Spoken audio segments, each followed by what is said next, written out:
very warm welcome. This is the People Talk Show with Solomon Were. Today, we are covering matters environment. And you know what? With the climatic change and several effects and harms that are happening to our environment, simply because of unsustainable environmental use, we are having such devastating effects that will go with us for a very long time. Welcome. Today I'm with Mrs. Margaret Mwaura, who is the founder of Teachers Environmental Rescue, and she's also the coordinator. She's a teacher, retired teacher, a lecturer, and an environmentalist. Karibu sana. Asante. Yes, what is TR? Why did you start TR, madam, and what is TR achieving?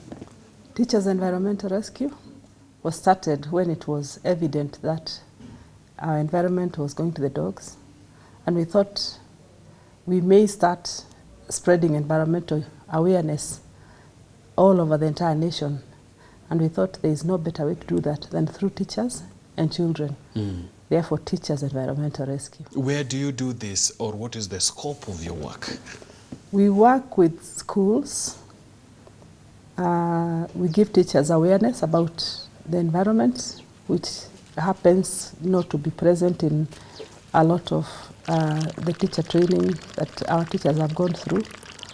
And once they have got the awareness, then they give it to the children, and the children implement what they learn at home and in their communities, churches, and especially in their schools. You've taken decades teaching in schools and universities, and then you settled down to doing matters environment.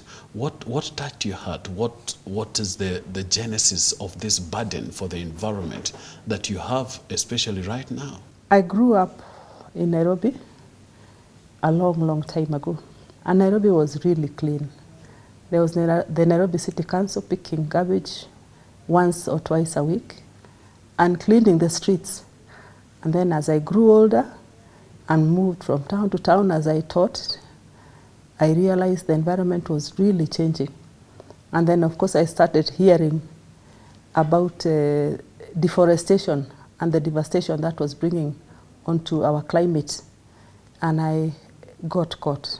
I'm passionate about the environment. It is what I do, especially with children, trusting that they take it home. And once people have environmental awareness, they will do something about the environment, because when the environment is damaged, our lives are threatened. Yes. And also, viewer, Madam Margaret Mwaura is also reputable or known for teaching children on singing, poetry, and such like even extracurricular activities that you're just going to watch right now. I will respect. I do not know who you are, but I will respect. I will respect a poor fellow. I respect an honorable person. Who knows if it is an angel disguised? I will not be selective with my respect for the sake of respect. So I will respect. Even if you're nobody, I am nobody too. So I will respect.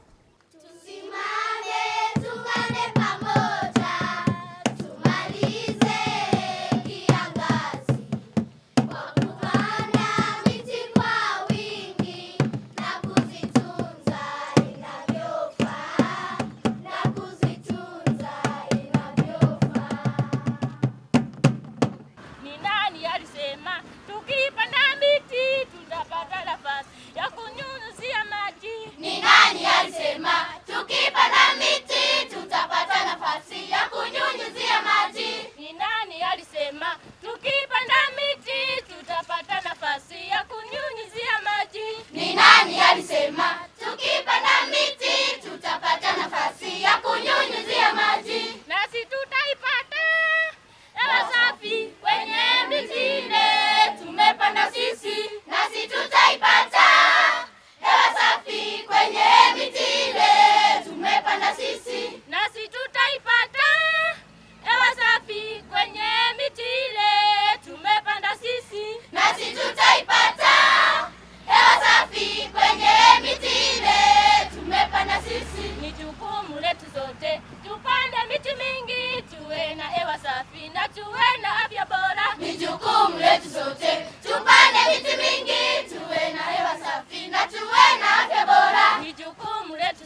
How do you train them? That was beautiful. Good work. With the help of teachers. We train teachers. They learn about the environmental challenges. Then they put it in song and dance and drama and art. And you can't imagine, they are very creative. Our children are very creative. Indeed, we have noticed a lot of talent. We just wish there was a way this could be tapped so that the messages that the children have could be reaching every Kenyan so that they can do something about the environment. Why did you choose children? I love children. Are children better ambassadors than grown-ups or what? I love children, and indeed most of my teaching career was teaching in primary school. I taught in high school for 1 year. Then I went to teach in primary school for, I think, 30 years. And I just love being with them. Even now I have a club in my church, and I teach the little ones how to express themselves, especially for the environment. Children speak the truth. Children are persistent. They don't give up.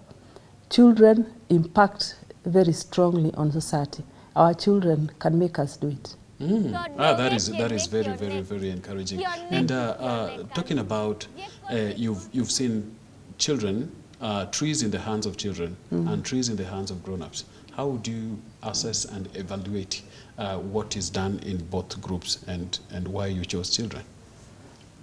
You know, children, once they're told trees have a lot of benefits, they believe it, and they really commit themselves to planting trees, nurturing trees, looking after them. But adults, an adult might think and value a tree today, and tomorrow he might decide to put that tree to another use without much thought. A lot of adults are not as committed to what they're doing as children. For obvious reasons, maybe, challenges, but children are really committed.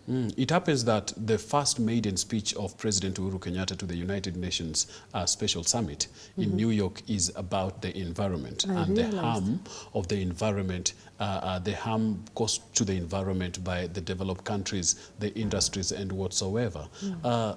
You've lived long enough to know that we are not headed the right direction if things don't take a right turn. What do you think can be done on a larger scale? Clearly, environment change is with us and its problems. We realize that climate change is about environmental extremes, weather extremes especially. When it rains too hard. When there's drought, it is too long, and we have seen that happen in our country. Even winds blowing crazily, and a lot of that has to do with how human beings are using the environment. Climate change has always been there. Our climate change from ice age to what it is today. So climate change has always been there, but we are just hastening it by the way we are handling the environment. And I'm really happy to hear our president is concerned and talking about it. And a lot is happening in this country, I know, but we need to do much more. And one of the things we believe can really address the issues that cause climate change is tree planting. And we have a program in Teachers Environmental Rescue where children plant and take care of trees. And it is called One Child, One Tree Afforestation Campaign, where we get the children to own the tree and look after it. Not just plant it and leave it there, but, but adopt it kind of. They adopt it, and we see children finish school and come back to their schools to check on their trees. We see children plant trees not just once a year, but every year, maybe more than once a year. They plant trees at home, they plant trees in their neighborhood, they plant trees. And we just imagine if every child in this country planted a tree. And I'm not talking about the small children, I'm talking about all the children of Kenya. Then Kenya's forest cover, which is terribly low, according to the world standards, it would rise in a short while. So really, it's great that our president is thinking about it, along with all those who advise him, and let us do something about it. How do you make sure that, you know, the trees planted are taken care of, and that, you know, by involving these young children, I mean, it's more sustainable and it goes a long way? Okay, the children plant the trees. We have tree planting twice a year. We provide the tree seedlings to the children through some gracious sponsors. Sometimes we use trees in the school nurseries. Some schools have nurseries. And to ensure that the children are motivated to plant trees, we also reward them during our competitions. We are having our prize giving on the 24th of October, where children will be rewarded for winning in drama, music, poetry, and even taking care of the environment, including planting trees. Oh, yes. Yes. And it's doing well. For how long have you been doing this? Is it satisfactory? It's been a long time, maybe longer than I want to mention. I want to say that when people are talking about issues of importance to a lot of us, especially Kenyans, let me speak about Kenyans because I'm one. Environment is not one of the things we concern ourselves with. If it is security, we will all have our areas up. If it is drought, hunger, and yet all those have some relationship to environment. A lot of the conflicts that we have something to do with the environment, people sharing resources, people not sharing resources, people misusing resources. So it's an area where you want to change the attitude of people towards the environment, an area where you want people to change behavior.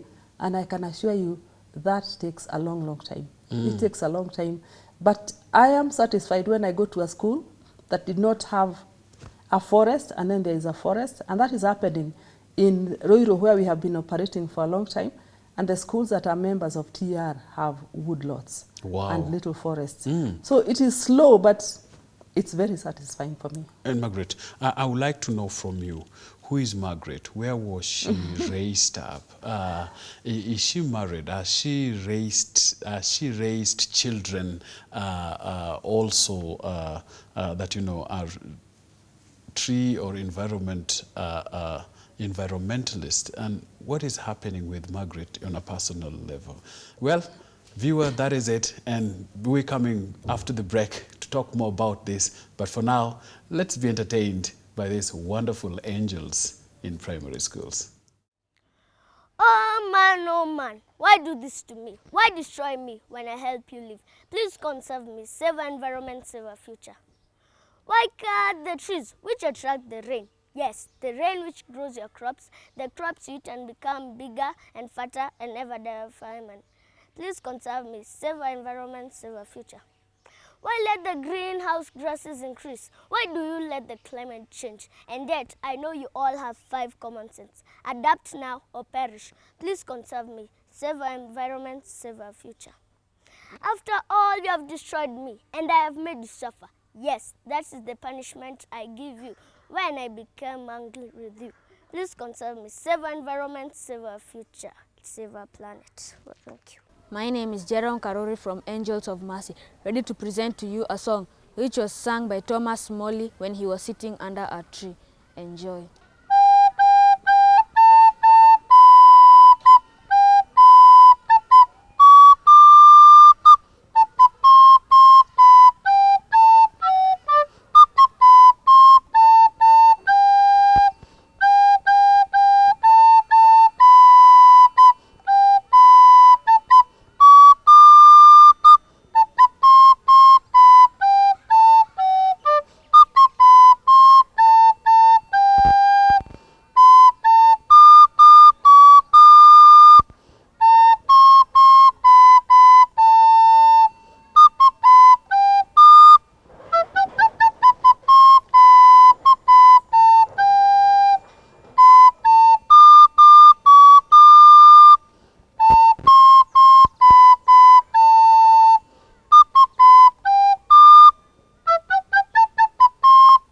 Wasn't that entertaining?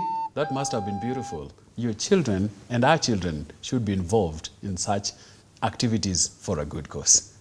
Karibu sana. That is good. Congratulations. What you're doing with children is beautiful. Asante. And we admire. And if children can have these traits imparted in them at that lower or that young age, I believe it will go a long way. Who is Margaret Mwaura? Margaret Mwaura, born in Murang'a, raised in Nairobi, went to school in Nairobi and Kiambu County and Kenyatta University. I've gone through Kenyatta University for quite a long time, and currently running Teachers Environmental Rescue and part-time lecturer also at KU and other institutions. A mother and a grandmother, and of course a wife of one Mr. Mwaura, who is also an environmentalist, more specifically an environmental impact assessor. Mm. And indeed my entire family is engaged in TR. They help where they can, especially when it comes to technical things that I may not be able to deal with. Mm. And my children are involved. They help in whatever way they can.